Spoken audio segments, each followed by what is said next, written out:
de entrar em campo hoje para uma partida normal. Não é normal, especialmente na casa do adversário, onde se sabe que existe todo um estímulo da torcida presente para fazer com que o time da casa, o time mandante, coloque essa posição de mandante para todo mundo ver dentro do campo. A partida do Corinthians foi sofrível. Se o torcedor do Palmeiras estava até agora, até este sábado, procurando um motivo para acreditar na temporada da sua equipe, porque o Paulinho está chegando e a partir de agora o time, com a presença dele, promete ser muito diferente em termos técnicos, em termos de perigo ao adversário. Mas se ele precisava de uma atuação para acreditar que 2025 vai ser bom, ele teve hoje, com 20 minutos, ele já tinha visto o que precisava. E depois o Palmeiras controlou o jogo de maneira organizada, como os times que são bem treinados sabem fazer.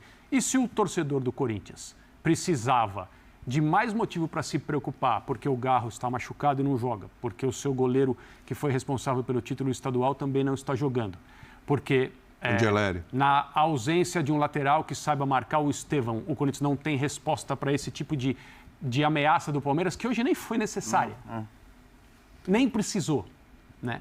O torcedor do Corinthians hoje, com 20 minutos, tinha totais motivos para se preocupar, iniciando por essa saída de bola que, de novo, eu preciso dizer, o Emiliano Dias, que era o técnico hoje, né? O Ramon, o pai dele está suspenso, precisa explicar, e bem explicado. Aliás, a gente vai falar disso daqui a pouquinho, né? Porque me parece que o único momento do Memphis no jogo foi esse também. O Memphis apareceu no jogo para isso. A gente vai falar sobre isso daqui a pouco. Que pacote para o torcedor do Palmeiras, né? O André estava aqui enumerando, eu estou pensando aqui. Então, vamos lá. Uma vitória no Clássico, com absoluta supremacia, um 2-0, que podia ter sido 4-5.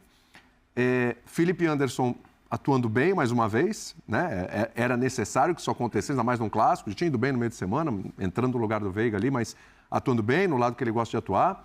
Uma boa atuação do Estevão, que teve assistência e depois acabou quase fazendo gol. Invalidado, mas teve gol do Vitor Roque, né? Participou, fez o gol, deu um gostinho. Teve o Paulinho aparecendo, estando quase também teve oportunidade, né? Quer dizer, é uma série de boas notícias para o torcedor do Palmeiras, justamente no Clássico, aquela que a partida, um confronto mais pesado para o Palmeiras, pelo menos aí em termos de rivalidade, dando uma resposta também à decisão. O título não volta, né, Eugênio? Mas você dá uma resposta, pelo menos com relação a desempenho e atuação. É isso. Boa noite, William. Boa noite, companheiros, fãs de esportes. É isso, no futebol tem essa máxima, né? Não acaba ali. Tem sempre algo novo. Você está sempre recomeçando um dia depois do outro e permitiu ao Palmeiras hoje entrar não só com o que disse aqui o Kfouri, né?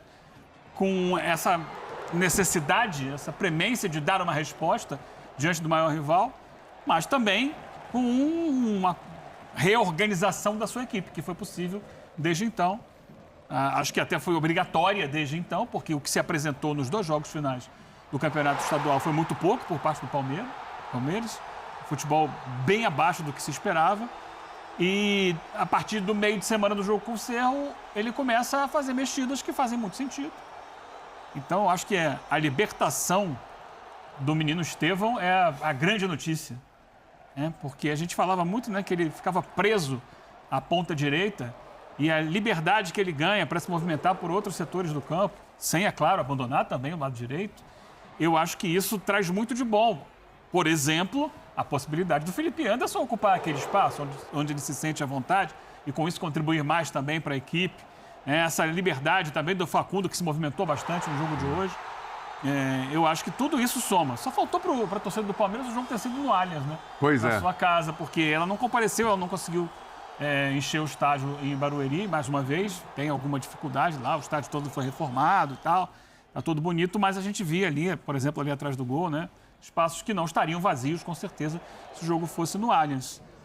Mas acho que é essa a questão, é uma noite para o torcedor do Palmeiras comemorar, tá, essa altura, sábado então. Opa, perfeito, acaba num horário bom ainda, né? Exatamente, terminou mais cedo, então é um dia para o torcedor do Palmeiras comemorar.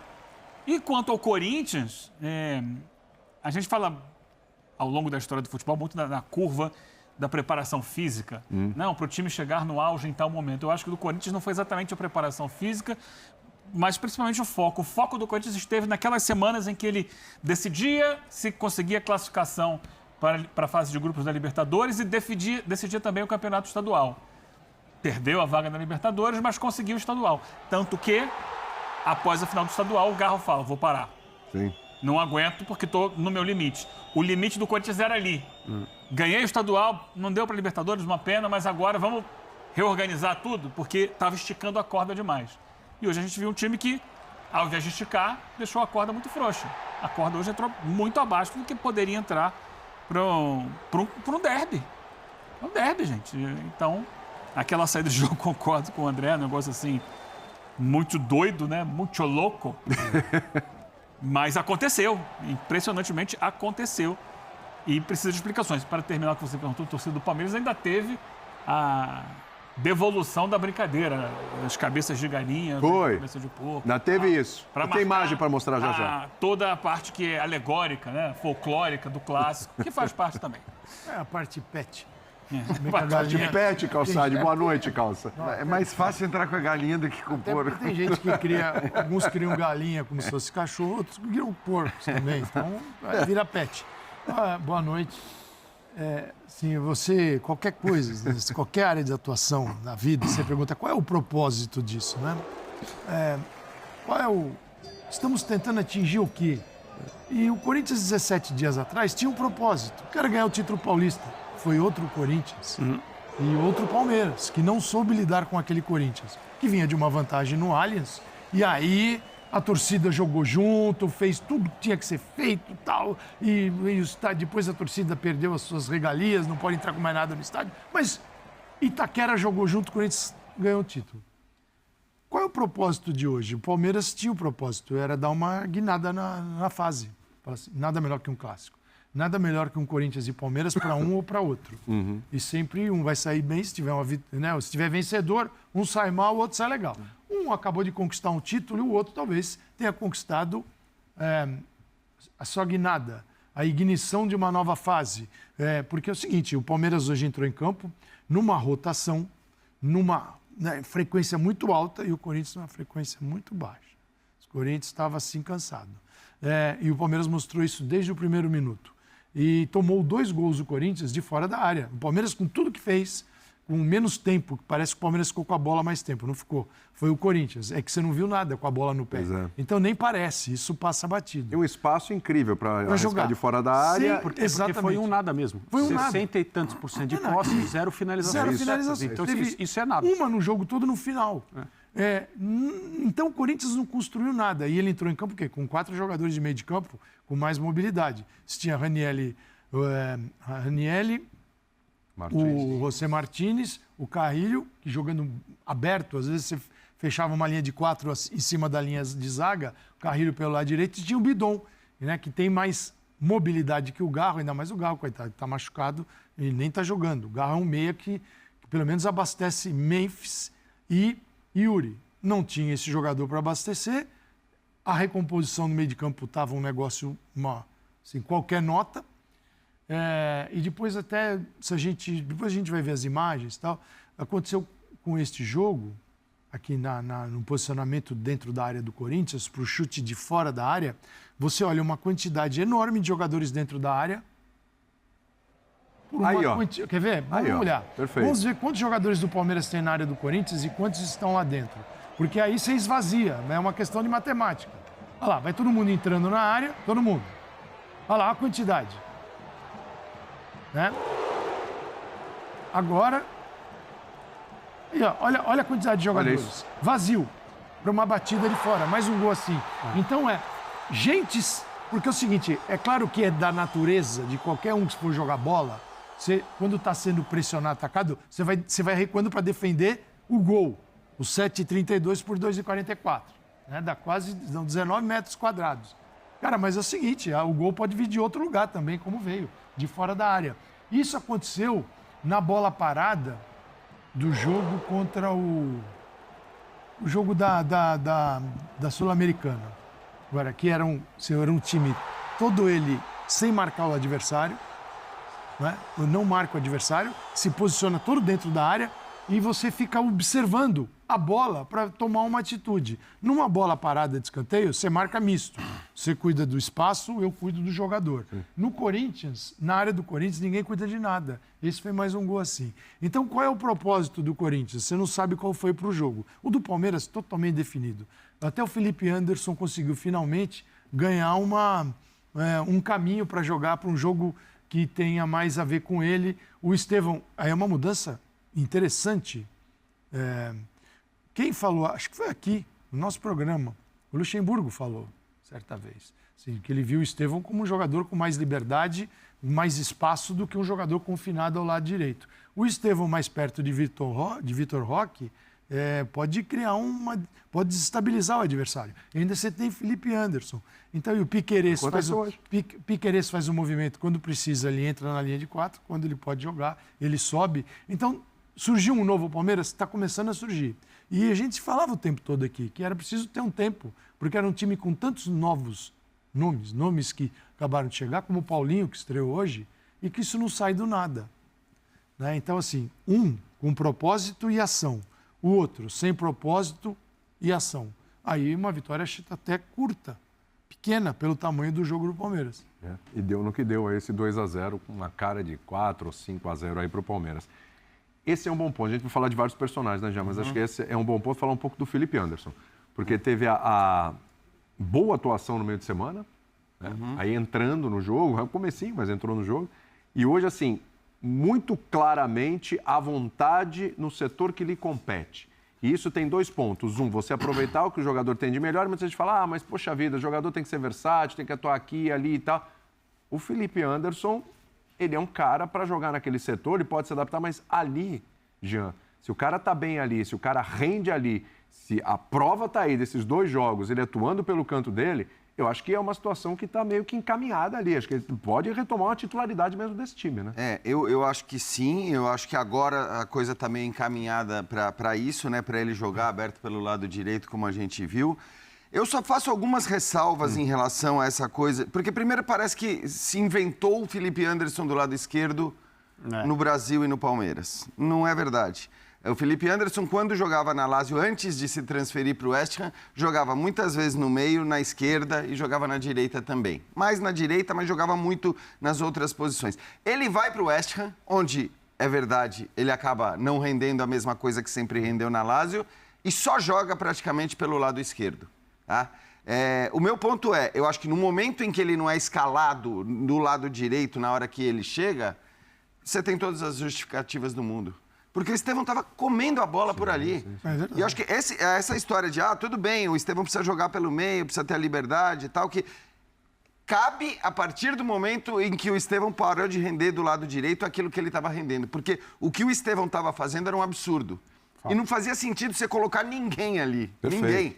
Não vou dizer, se chega o Yamal, talvez você colocasse o Yamal para jogar lá. Mas mesmo assim tinha discussão com o que o Estevão estava fazendo, entendeu? Então, eu acho que naquele momento fazia sentido você buscar um outro lugar para o Felipe Anderson. Podia ser centralizado, né, onde ele também já jogou, e o Veiga não estava jogando tão bem. Podia ser do lado esquerdo, onde ele de fato acabou não rendendo. A verdade é que ele entra do lado direito, o Estevão ganha essa liberdade para jogar quase que com uma dupla com o Vitor Roque, mas acho que o Estevão, deste jeito, ainda não está jogando o que ele jogou aberto pelo lado direito. Não acho que seja um problema, porque as coisas não são imediatas, então assim...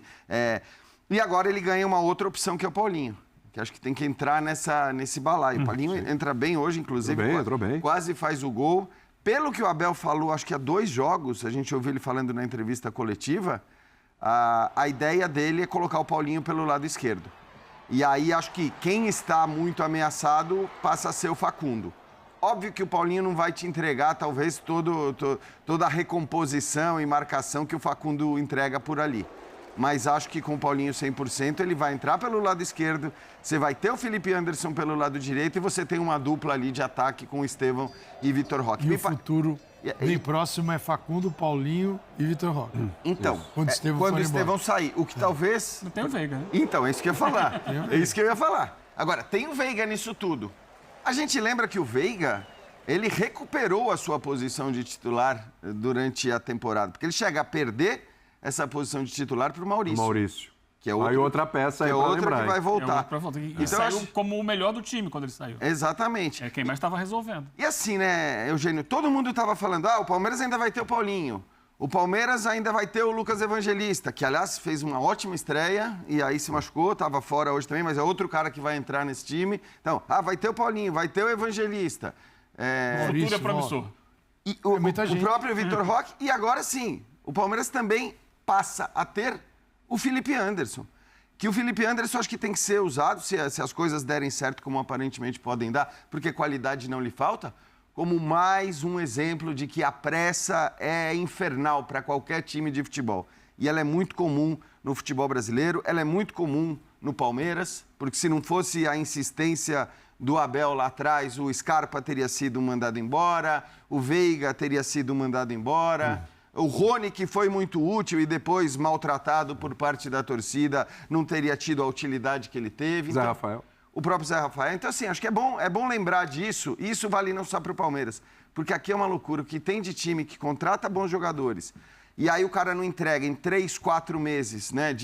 Vindo, inclusive, de outros países, necessitando de uma adaptação. O cara não entrega e aí já fica um monte de gente apontando o dedo, imprensa, torcida e todo mundo Isso querendo acontece que... em todo lugar do mundo também. Todo lugar. Tem um brasileiro chamado Rafinha. Ah, sim, mas No a Barcelona, gente há né? de convir que aqui É. o imediatismo ele é um Não, pouco... não, lá dura 6 meses, aqui dura... E sobretudo porque os dirigentes aqui compram essa pressão, né? A pressão de E imprensa. muitos- a Você pressão viu dos torcedores. as declarações do dono do Cruzeiro essa semana? né? E muitos treinadores... Contratei errado. Perfeito. Treinadores que não têm... eles não têm o tempo, não recebem o tempo para esperar, porque eles também não conseguem esperar, porque eles não duram tanto tempo no cargo. Quer dizer, ou o cara vem e resolve, ou ele também é descartado por quem comanda, porque quem comanda está tentando sobreviver. Quer dizer, aí é uma roda viva assim, no negócio maluco, nefasto. Tudo bem, o Corinthians, a gente tem que pensar o seguinte, né? Ele não tem um 11 jogadores super definido, assim, em várias posições, né? Ele foi se ajeitando, mas na defesa que é mais problemático, você fala assim, qual é o 11 ideal? Né? Eu vejo que ele tem 4 reservas à espera de 2 titulares. Essa é a minha definição de defesa para a linha dos 2 zagueiros ali. Então ele vai trocando. Quando ele tem problemas, as coisas realmente desandam. É isso aí, galera do Verdão. Mais uma vitória do Palmeiras para cima do Corinthians. 2-0 foi pouco pelo que foi o jogo, né? O Palmeiras amassou o Corinthians, apesar da posse de bola do Palmeiras ser 34%. Acredito que muito pelo resultado conseguido logo de cara, né? Finalizações no alvo foram 4 do Palmeiras. O Corinthians não finalizou no gol do Palmeiras. O Corinthians deu 8 chutes. O Corinthians deu uma finalização no gol, né? Deu 8 chutes e uma no alvo. Do Palmeiras foram 5, né? 5 no alvo e 13 chutes. Palmeiras amassou, controlou, voltou. Esse foi um jogo do Palmeiras de antigamente, né? A real é essa, a realidade é essa. Esse foi um jogo do Palmeiras de antigamente. O Palmeiras que a gente conhece, aquele Palmeiras consistente, que vai lá, decide, faz o gol e deixa a água passar por baixo da ponte daquele jeitinho, né? Consegue cadenciar bem o jogo. E vamos falar a verdade, hein? Foram 2 baita de golaço do Palmeiras para cima do Corinthians, né? 2 golaços aí. O Verdão assume temporariamente a liderança do Campeonato Brasileiro com 7 pontos. A gente ainda tem o Inter para jogar. O Inter enfrenta o Fortaleza fora de casa, meu irmão. Fortaleza fora de casa, hein? Provavelmente o Palmeiras vai continuar na liderança do Campeonato Brasileiro, pelo menos é o que eu acredito, né, pessoal?